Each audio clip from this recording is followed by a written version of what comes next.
நம் ஆண்டவர் இயேசு கிறிஸ்துவின் நாமத்தினால் மகிழ்ச்சியும் சமாதானமும் நம் அனைவரோடும் இருப்பதாக. விடுதலை பயணம் 17:3-7 முடிய.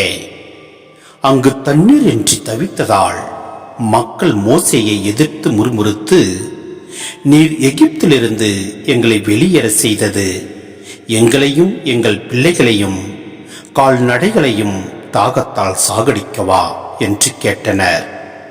மோசே ஆண்டவரிடம், இந்த மக்களோடு நான் என்ன செய்வேன்?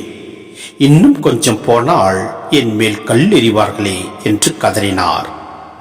ஆண்டவர் மோசேயிடம், இஸ்ரேல் தலைவர்கள் சிலரை உன்னோடு அழைத்து கொண்டு மக்கள் முன் செல்.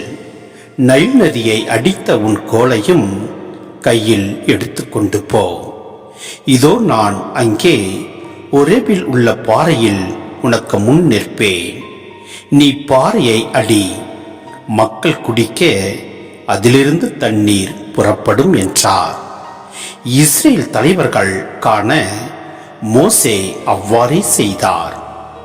இஸ்ரேல் மக்கள் அங்கு வாதாடியதாலும் ஆண்டவர் தம்மோடு இருக்கிறாரா இல்லையா என்று சோதித்ததாலும் அவ்விடம் மாசா என்றும் மெரிபா என்றும் பெயரிடப்பட்டு அழைக்கப்பட்டது. சிந்தனை: கடவுள் இஸ்ரேல் மக்களை பாலை நிலத்தில் சோதித்தார்.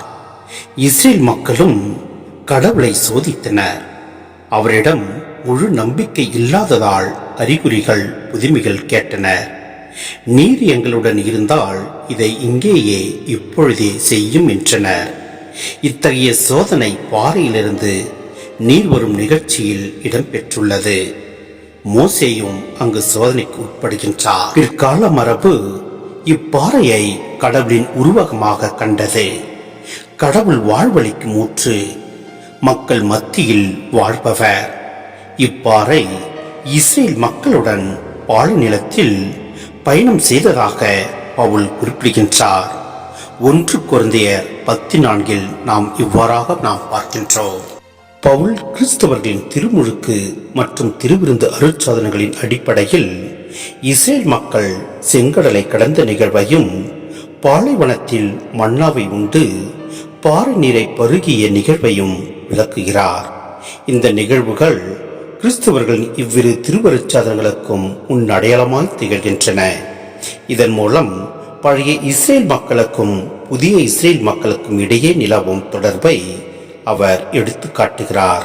இந்த 2 மக்களும் நீரின் மூலம் பிறக்கின்றனர், வானக உணவை உண்டு உயிர் வாழ்கின்றனர். மோசேயும் இயேசுவும் இவ்விரு மக்களுக்கும் விடுதலை கொடுப்பவர்களாக திகழ்கின்றனர்.